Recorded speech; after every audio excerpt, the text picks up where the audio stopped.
We are here at the Mid-America Museum of Aviation and Transportation on Friday, July 19 of 2019, 30 years since the crash landing of Flight 232 at Sioux Gateway Airport, just a few steps outside the door here. Joined by Larry Finley, the Executive Director. Earlier tonight, we did a Facebook Live event here on this page, and we do understand that some of that broadcast might have dropped out and the pictures weren't as great, so we've decided to recreate here a cleaner version and one that we can keep here for everybody online.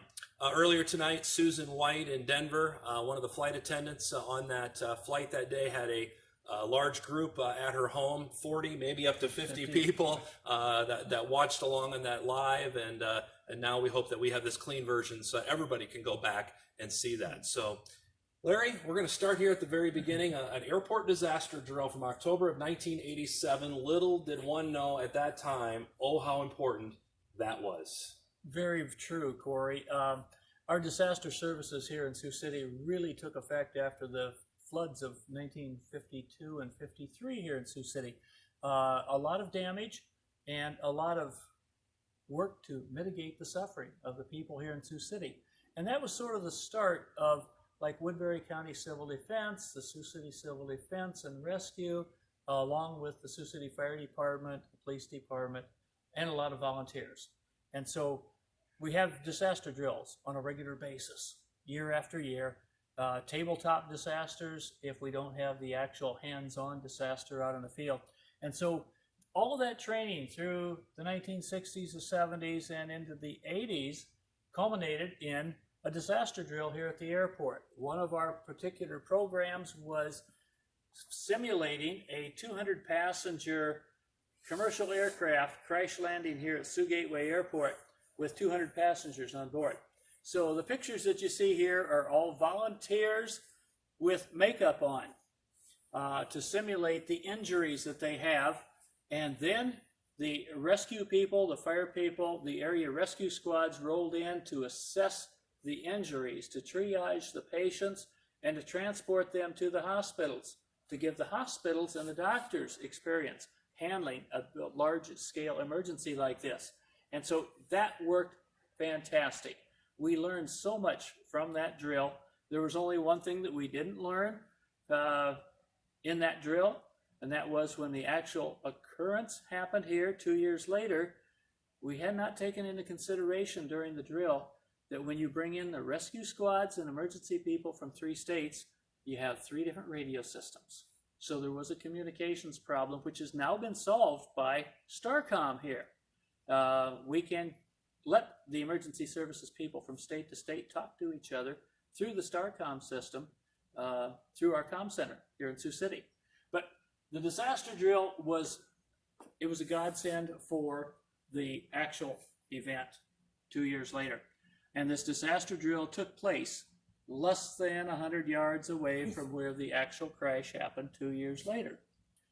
So fast forward, it's July 19, 1989, 3:16 p.m. The first radio call goes out over the airline radios that there's something going on with a DC-10 over Iowa. Right. And oh my goodness, all that preparedness comes to be that day. Comes to be when the aircraft was handed off, because when they get up to the altitude that they normally fly from coast to coast or long distances, they go to like Minneapolis Center for the Federal Aviation controllers up there. They handle the traffic for the high-flying aircraft. So, okay, the aircraft is descending. It has an emergency. The pilots have declared an emergency. So they hand the aircraft off, Captain Haynes and the crew, to the Sioux City Airport Control Tower. And at that point, the fire department here, Sioux City Fire Department, and any number. I mean, there's 30-some rescue units that automatically showed up. They heard the information go out over the police, the sheriff, the fire department frequencies here in Iowa, and they just started coming. Now, we do have mutual aid agreements with a number of communities around the Sioux City area, so those on mutual aid were called, but we had probably another 40 or some rescue units here. We never called. They just automatically showed up here at the field wanting to help. And a unique thing The last one to roll in was a open cab fire truck from Sioux Rapids, Iowa, with 12 firefighters on it. They came in about 10-15 minutes after the crash, but they were in an old fire truck, and so they had to slow down a little bit. Their transmission was probably overheating. But now we get into the timeline. Yeah. Okay, the timeline here shows us, when Minneapolis Center passes responsibility for the aircraft over to Sioux City Control Tower at 3:34 p.m. By 4:01 p.m., we have the aircraft on the ground. But we have 40 fire rescue units sitting here at the airport waiting for that aircraft. There was another 30 to 40 some rescue people coming north on Interstate 29, coming from the south on 29, and those rescue units from east of Sioux City had been following the aircraft all through this time period. The emergency response allowed us to triage, assess the injuries and the severity of those injuries with all of those victims right here at the field. We made judgments as to who had priority to go in the first ambulances. We had all of the seriously injured patients delivered to the hospitals within 40 minutes. And then the next thing was to collect up all the other passengers who may or may not have had injuries, and so those people were actually transported to the two hospitals to be checked. Even though they said they had no injuries, they didn't show any injuries, but they were transported to the hospital to be checked just to make sure. And then we transported them, the survivors, up to Briarcliff University for housing for the night, and we had all sorts of volunteers that came up to help with the bedding, with the food for those survivors, and to help them make phone calls to their loved ones to let them know that, hey, I'm okay. Before we go to the next part, I want to point out something in this case that you were telling me about earlier this week. This top row here, these are actual airline tickets from that day from a family. That one I wanted to point out. And then below that, the black phone is actually one of the flight attendants' phones, if I'm not mistaken, from Flight 232. In a couple of places here in this 232 exhibit, there are artifacts. Some are actually from the airliner that day. Other are just United themselves. But wow, that's really powerful to have something like that. What was not on the actual aircraft would be the exact type of artifact that would have been on the aircraft that day. Probably was destroyed in the crash. So we have, one family, we lost the whole Myers family, and in the crash, that was their tickets for the flight. And we have, from that point on forward, moving into the next section here, we have the map of the airport, the aerial photo showing the crash scene and the path of the aircraft as it came down, and the fuselage pieces down there on the lower left corner. Next to it, probably one of the more personal effect on me is seeing the captain's seat. We have Captain Haynes' seat here at the museum, and that's the cockpit. That was after all the metal was pulled away from the cockpit. The nose of the aircraft with the cockpit was one great big ball of metal here at the airport. Undiscernible what it was until several minutes after the crash, and Captain Haynes and crew members were hollering from their positions inside this great big ball of metal, and one of the air guardsmen who was working here on the field was able to see, sticking out of this huge ball of metal, the handles of the throttles for the engines. And that's when they determined that, hey, that's the cockpit, and that's where the voices are emanating. And so they very cautiously started pulling the metal away from that in order to get Captain Haynes, Bill Records, who was the first officer, Dudley Dvorak, who was the flight engineer on the flight, and of course Denny Fitch. He was the check ride pilot who was in first class. He was a United Airlines DC-10 instructor trainer, and he was on his way back to his office in Chicago. He volunteered to go up into the cockpit and help the crew with the emergency situation. Captain Al Haynes here, and one of the things I've heard about the event is Captain Haynes said to that crew, "Just wait, they'll come get us," right? Yes, he did. He did say that. He said, "They'll be here. They'll be here." I think when they regained consciousness, they could still hear rescue voices. They could hear sirens and stuff here on the field. And I'm sure they heard the motors and the pumps running on all of the fire rescue equipment here. And of course, down here is the actual cockpit, and then of course the photos and the newspapers on the subsequent days describing the crash. You'll see that some of the headlines show different versions of how many survived, how many died in the crash. The final count was 112 that did not survive the crash, and 184 did survive.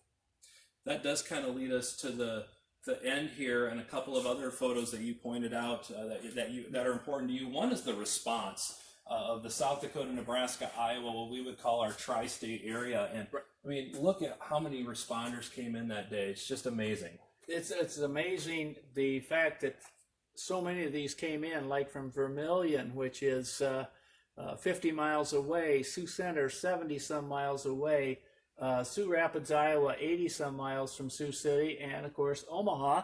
Omaha was able to dispatch 2 crash rescue trucks from Epley Airfield to come to Sioux City to help with the disaster scene. And yes, the volunteerism, a lot of these small town rescue squads, they were part of the disaster drill 2 years earlier. Some were not.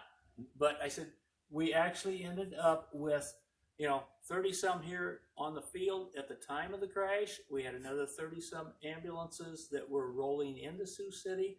It made the process of taking the injured people by severity of injury to the 2 hospitals based on what we knew from the disaster drill as to the types of medical teams that would be waiting for them to take care of their particular type of injury. Behind you here, Larry, is what we would call the Remembrance Wall. This is the names of the 112 that you referenced moments ago. To your knowledge, this is the one and only place where these names are all listed together, and it's here at the museum in this permanent Flight 232 exhibit. Anything that's open to the public that we know of, this is the only place where you'll see all of the families and the individuals who lost their lives in the crash. We had a number of people, where we lost the whole family. We had some where it was just mom and grandma that was lost, but yet one of the children was still alive at the end of the crash. And of course, we want to remember, in addition to the 111 people, passengers that perished in the accident, Renee LeBeau was a 23-year-old flight attendant working in the first class section of the aircraft, and Renee was the only crew member that we lost in that disaster. We turn here.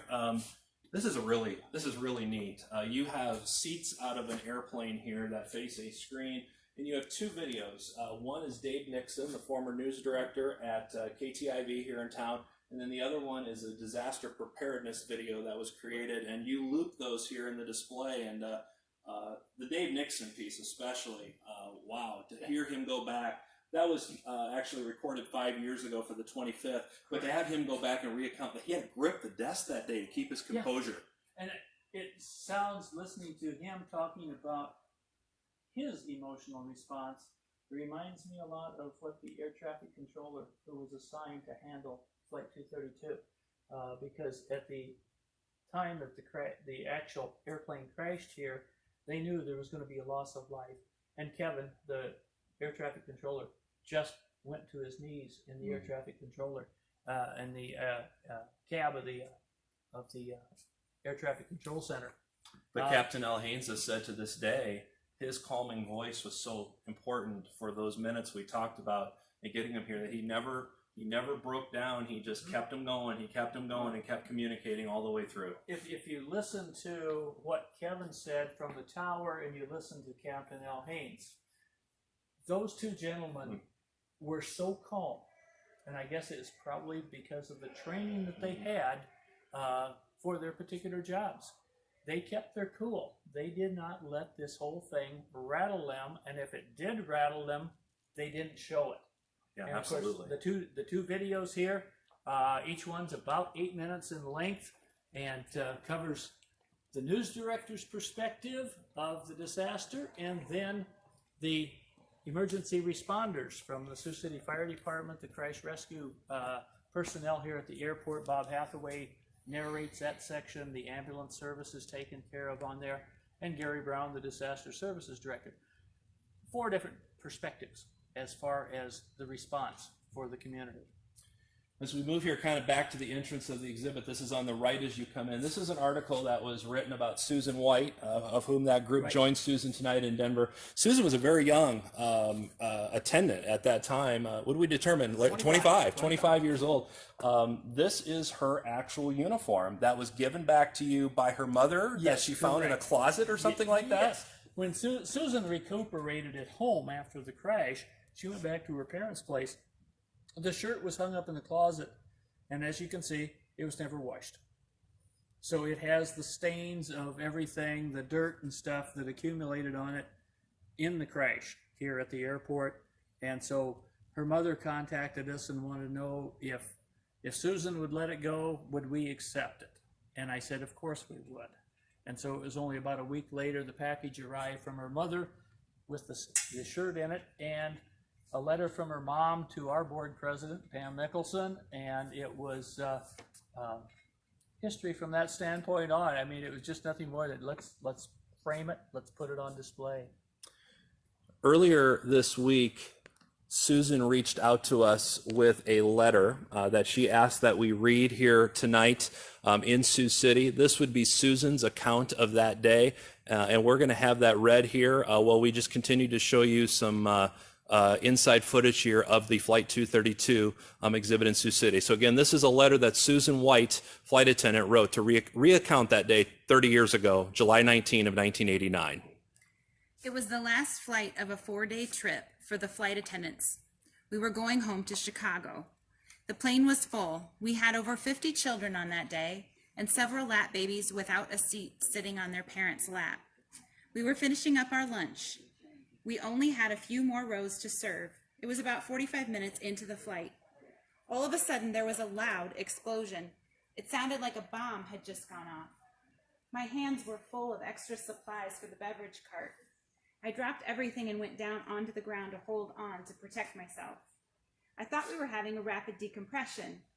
Once the plane stabilized, I collected the sodas I had dropped and headed towards the beverage cart. There was a PA announcement reassuring everyone we had just lost the number 2 engine.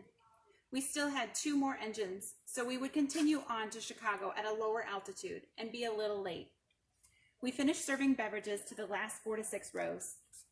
By the time we took the cart to the back and were about to start picking up the lunch trays, our first flight attendant, Jan Brown, came to the back to tell us all that we had a crisis. We needed to pick everything up as quickly as possible and prepare the cabin for an emergency landing in Sioux City. She told us the plane had lost all hydraulics. They were having a difficult time maneuvering the plane. The plane will not have any way to brake once we land. There's a river close by the airport, so be prepared to ditch. She also said we might be landing on highway, and there would most likely be fire, so make sure we look before we opened our doors. As flight attendants, this is something we always prepare for, but hope we never have to do. This was the day we needed to put that training to use. We quickly picked up the trays, secured our galleys, and went into the aisle for our emergency prep. We instructed passengers how to get into the brace position. We had them take sharp objects out of their pockets and take their eyeglasses off, anything that would harm them on impact. We also helped parents wrap their lap children in pillows and blankets and instructed them to place them on the floor in front of them. Every passenger was paying attention. I think it's the only time in my 33 years of flying that everyone paid attention to the safety briefing. There was an unaccompanied minor traveling alone in my section. I made sure the adult sitting next to her would help her out. We were given a 4-minute warning before impact. I buckled in my jump seat, looked over my door, my evacuation responsibilities, and my commands, and then began to pray and think about my life. I was sad thinking this was going to be the last day I would never see my family or friends again. The hardest part for me was thinking about my mom and dad and how hard it would be for them to lose a child. We were then given a 2-minute warning. Again, I looked over my evacuation responsibilities and looked out the window. The sky was blue and the puffy white clouds were going by faster than normal. Later, I found out we were descending twice the normal landing speed, about 250 miles per hour. We were given the word brace over the PA at the 1-minute mark. That was the cue for flight attendants to start yelling the word brace repeatedly until impact. Then we crashed. As you can imagine, it was extremely hard. The landing gear penetrated the concrete 18 inches, just to give a reference. There was a huge ball of fire that engulfed the plane. I calmly said to myself, I'm burning to death. That's how I'm going to die. I was in the tail section, which immediately broke off and violently tumbled down the tarmac, scraping metal and picking up soot and dirt. Pieces of the plane started to rip apart and fly about the cabin. I kept my eyes open so I could see what was coming at me and had my hands over my head to protect myself. I was now in survival mode. After several seconds of tumbling, the plane stopped, and I was alive. I wasn't sure if we had made the airport or if the river was close by or where the fire was. I started yelling my commands, "Release your seatbelt and get out." Donna, the other flight attendant in the back, yelled along with me. I was so thankful to hear her voice and know she was alive. We both ended up at the opening of the gaping hole at the same time, and we helped some passengers in the tail section get out. First responders were right there. Helicopters were landing. The National Guard were running toward us. Ambulances and fire trucks were all there. The scene looked like a tornado had just gone through with pieces of luggage, headphones, in-flight magazines, a cargo bin, and off to the distance to the left was a huge plume of black smoke where the midsection of the airplane flipped upside down and was on fire. So that account is again from Susan White, who was a flight attendant that day on that airline. Wow. Wow, is right. It's just yes. amazing. And, you know, Susan's been such a great friend of Sioux City. Everybody has Yes, been, but yes. Susan has really reached out to us here. And, of course, the gathering tonight on the 30th anniversary. But for her to share that is amazing. Yes, it is. It is. I said we owe our thanks to Susan. She stays in contact with us and is totally interested in what is happening in Sioux City on a lot of issues, as well as the museum and the 232 display here. We're going to work to the outside here, Larry, as we kind of wrap up here tonight. But this is some really amazing stuff from that day. And of all the things in front of us here, certainly the number one has to be right over here. This is Captain Al Haynes' seat from that day. This is another artifact that we learned about today that you're going to talk about in a little bit. But we want to talk about Captain Haynes' seat here. The actual, unbelievable. That's the actual thing. That's the actual thing from the DC-10. One of the few artifacts from the airplane that still exists, because most everything from the aircraft was sent to the metal shredder for recycling after the investigation was done by the Federal Aviation Administration, the National Transportation Safety Board. So Captain Haynes was here for our grand opening here at the museum 9 years ago, and this seat was just a very part of a very small display here at the museum before we built the large display. And he looked at the seat for a long time and finally looked at me and he says, "Well, that answers 2 questions," and walked away. So I asked him, "Al, what questions does that answer?" And he says, "Well, I didn't know any part of the aircraft still existed. I'm glad to see that Sioux City has something for a memorial for that aircraft and for the crew and for the passengers in the form of that seat." And he started to walk away again. And so I looked at him, I said, "Al, you said there were 2 things. And he said, "Well, look at the seat, Larry. The condition of that seat, that's why my head, my neck, and my back hurt so darn bad while I was waiting for you to get me out." Crazy. So, yeah, I said, it's crazy. But I said, the man has such a fantastic personality. He did, 28 years, 29 years of public speaking about safety and preparedness in the aviation industry and how it affects all types of industry of being prepared for and being trained properly. So he was on the speaking circuit until about just about 2 years ago, when he finally retired from the speaking circuit. And fantastic gentleman, fantastic personality, as well as all the other crew on that particular flight. Another artifact that you have here is the Air Force suit, Air Guard suit of Dennis Nielsen, who is in the picture here behind the suit, what we call the Spirit of Siouxland, carrying then 3-year-old, now 33-year-old Spencer Bailey. Yes. But that is Colonel Nielsen's suit. Yes, it is. We were able to obtain that from Colonel Nielsen, and it is the suit that he was wearing that day and of the crash. The Air National Guard here has been such a valuable asset to our community since its inception back in 1946 at the end of World War II. They have made major contributions to our community. We just happen to have approximately 200 Air National Guardsmen on duty that day, and so they were part of the rescue effort here at the airport. They provided a lot of the labor, a lot of the heavy equipment to pull sections of the aircraft open enough so that the rescuers could get in and get people out of that aircraft if they were trapped inside. So yeah, it's amazing, you know, that everything fell into place. The disaster drill, the Air Guard being present, the fact that it happened in daylight, not at night. It happened here in Iowa, on the plains of Iowa, not the mountains of Colorado. That it happened at 4:01 p.m. We had 35 minutes advance notice, and so therefore we were able to hold the 7 to 3 shift at the hospitals. They were getting off work. They were held. The 3 to 11 employees were arriving for work. All that they needed now was the additional doctors to show up to be part of the disaster plan, the plan that we had worked on 2 years earlier when we held the simulated crash here at the airport. And it all came together, and with all those people on board, they were transported off scene, the seriously injured. Within 40 minutes, they were at the hospitals. We had the rest of them delivered to the hospitals within 3 hours because we had to pick survivors up. Some of them were lost in the cornfield out here on the airport property, and it took them a while to find their way back to an open area on the runway. Some of them we found down by the Air National Guard unit. So I said, all of them were checked just to make sure that, hey, there were no hidden injuries that we could find, yes.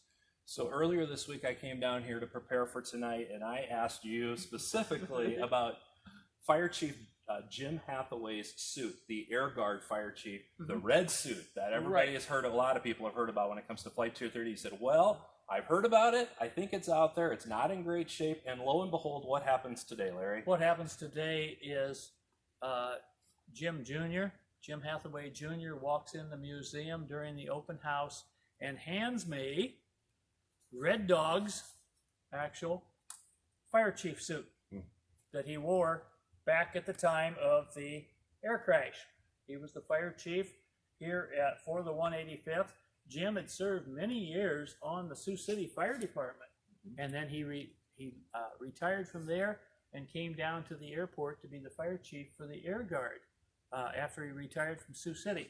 The significance is the fact that, you know, everybody involved in rescue work at an airport, hey, fire chief is Red Dog, and so they wear the red jumpsuit. And so, yeah, we were looking for this suit for many years. The family thought they had it, but they weren't sure. They had not gone through all of Jim's archives at home. And so Jim Jr. walks in today. Ironic that you and I talked about it earlier this week. And then Jim Jr., I actually asked him today, I said, did anyone call you to ask about the red jumpsuit this week? And he says, no, why? And so I related to him the fact that our conversation earlier, you know, someone was asking about the red jumpsuit. I says, and you walk in today with your dad's jumpsuit. So you'll find a mannequin for that, and you're going to put it on the permanent display here. Put it on the permanent display, yes. Yep, at the Flight 232 here at the museum. What we're going to do here now is we're just going to go ahead and pause a few seconds, and we're just going to have a moment of silence here 30 years later just to remember Flight 232, again from July 19 of 1989. Remember those who did not survive that and their families. So just a quick moment of silence here.